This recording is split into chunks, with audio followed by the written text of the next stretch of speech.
एक India great again में आपका बहुत बहुत स्वागत है। आज हम बात करने जा रहे हैं एक बहुत ही इम्पोर्टेंट टॉपिक पर। जैसा कि आप देख रहे होंगे कि नीट का पेपर लीक हो चुका है। इसका मुख्य कारण है धांधली और कह सकते हैं भ्रष्टाचार। लेकिन जनता को इससे कोई भी फर्क नहीं पड़ने वाला है। क्यों नहीं पड़ने वाला है? आप सभी को पता है कि जो सरकार है उससे क्वेश्चन पूछने के लिए ना तो जनता है, ना ही हमारी चौथा स्तंभ जिसे कहा जाता है मीडिया। मीडिया पूरी तरह से समाप्त हो चुकी है। उसके पास क्वेश्चन ही नहीं है सरकार से करने के लिए। और ये जब तक रहेगा तब तक ना तो कोई सुधार आने की गुंजाइश है, ना ही कोई चेंज। सरकार कोई सी भी रहे, अगर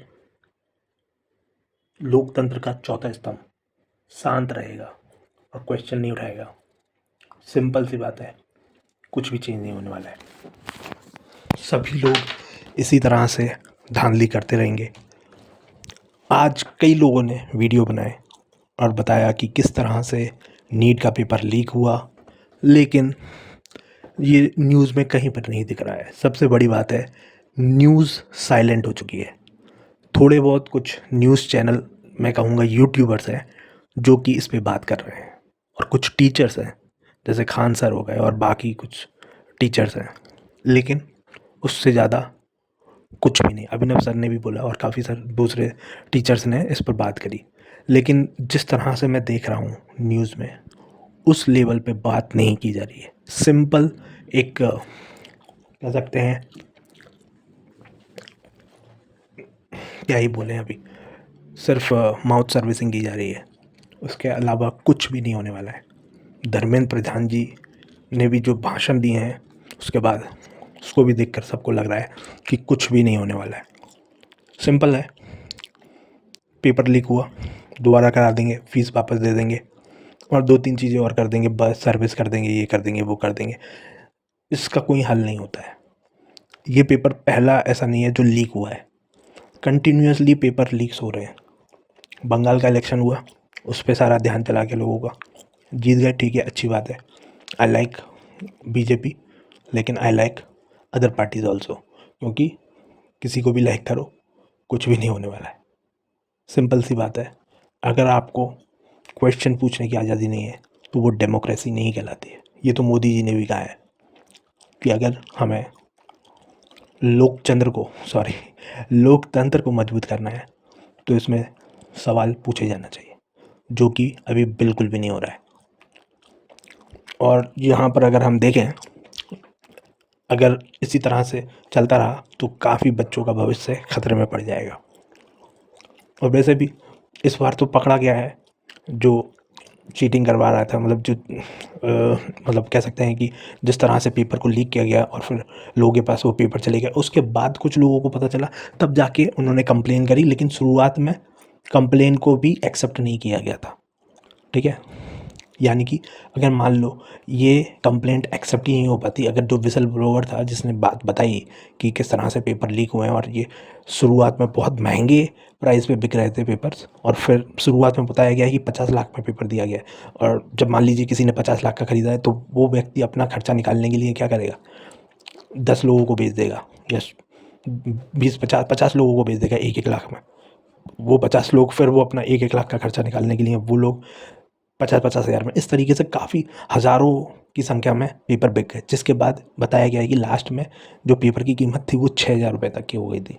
यानी कि आप समझ सकते हैं कि ये पेपर बहुत सारे लोगों के पास चला गया, जिसके बाद से ये पोल खुल गई। अदरवाइज़ ये पोल खुलना भी मुश्किल हो जाता। मान लीजिए कोई व्यक्ति है जो चाहता ही नहीं है कि मैं ही पास हो जाऊँ, हो सकता है नेक्स्ट बार पेपर हो और फिर हमें पता ही नहीं चले, 20 25 लोगों के पास ये चला जाए महंगी कीमत पर, करोड़ों की। क्योंकि जो नीट होती है उसका एग्ज़ाम बहुत कठिन होता है, और साथ ही साथ इसकी ये एमबीबीएस की पढ़ाई के लिए होता है, तो लोग डॉक्टर की पढ़ाई के लिए काफ़ी पैसा खर्च कर सकते हैं। और कुछ लोग होंगे जो कि अगली बार लीक हो तो शायद वो बताए ही नहीं, और फिर हमें पता भी नहीं चलेगा कौन से लोग किस तरह से इसमें एग्ज़ाम दे पा रहे हैं और किस तरह से पास हो रहे हैं। तो ये एक बहुत ही बड़ा लूप होल है। तो इस लूप होल को अगर सुधारना है तो ऊपर से लेकर नीचे तक आपको चेंजेस करना पड़ेंगे। इस तरह के एग्ज़ाम इस तरह से बिल्कुल नहीं किए जाते। अगर आपको लगता है कि आप जिस प्रणाली के तहत पेपर बना रहे हैं और फिर वो लीक हो जा रहा है, तो उसके लिए आपको एक प्रॉपर टीम इस्टेब्लिश करना चाहिए, क्योंकि आप जो पेपर करा रहे हैं वो ऑनलाइन कराते हैं। तो उसके लिए सिंपल, जितने लोग वो पेपर सेट करेंगे उनको एक पर्टिकुलर कह सकते हैं कि लोकेशन पे रखना चाहिए। जब तक वो उस पेपर को तैयार करेंगे उनके पास ना तो कोई डिवाइसेस होंगे, ना ही वो फ़ोन कॉल कर सकते हैं बाहर किसी को, ना ही वहाँ पर इंटरनेट कनेक्शन रहेगा, सिर्फ लैंड कनेक्शन रहेगा। पेपर बनाना है उनको, और पूरी बाहर सिक्योरिटी होना चाहिए। मान लीजिए एक पर्टिकुलर बिल्डिंग को इसी काम के लिए रखना चाहिए जो एग्ज़ाम पेपर को क्रिएट कर सके, और उनका कम्युनिकेशन किसी भी बाहर के व्यक्ति से नहीं होना चाहिए। और तब तक लैन कनेक्शन, सिर्फ लैन यानी कि लोकल एरिया नेटवर्क, यानी कि उस पर्टिकुलर बिल्डिंग के अंदर, क्योंकि मान लीजिए उनको पेपर बनाने हैं तो काफ़ी सारे कंप्यूटर्स वगैरह लगेंगे, पेपर्स बनाएंगे, वो जो भी करेंगे, और इसमें बहुत बड़ी जेट सिक्योरिटी लगानी पड़े तो लगाना चाहिए, ठीक है। और जब जाके पेपर्स पूरी तरह से रेडी हो जाए, उसके बाद वहाँ पर वैन कनेक्शन, वर्ल्ड एरिया जो भी है, मतलब एक तरीके से, तो जिस दिन एग्ज़ाम स्टार्ट होगा उसके बाद ही वो कनेक्शन उधर मतलब वैन लगेगा, वर्ल्ड वर्ल्ड एरिया नेटवर्क, यानी कि पूरे वर्ल्ड वाइड उसको फैलाया जाए। वर्ल्ड वाइड तो नहीं फैलाना है, आपको सिर्फ इंडिया के सेंटर्स पे उस एग्ज़ाम पेपर को ट्रांसफ़र करना है, that's it. This is the way by which you have to set the paper. But अभी वो फैसिलिटी आई थिंक मुझे नहीं लगता है कि इस्टेब्लिश की गई है, जिस वजह से ये पूरी प्रॉब्लम्स क्रिएट हो रही है। तो इसका सॉल्यूशन जो मैंने बताया वो एक सिंपल सॉल्यूशन, कोई बड़ा सॉल्यूशन नहीं करना है आपको। गवर्नमेंट के पास इतने सारी संसाधन हैं, इस तरह से किसी भी तरह से वो बना सकते हैं अगर चाहें तो। ठीक है, देखते हैं अभी आगे चल के क्या होता है। इसी के साथ हम आज के लिए आपसे विदाई चाहते हैं, फिर मिलेंगे और एक इम्पॉर्टेंट टॉपिक पर बात करेंगे, और किस तरह से जो आज की गवर्नमेंट है उसमें सुधार लाने की ज़रूरत है उसके बारे में बात करेंगे, क्योंकि जो अभी करंट मीडिया है वो तो इसके बारे में बात नहीं करने वाली है। तो आज के लिए धन्यवाद। भारत माता की जय।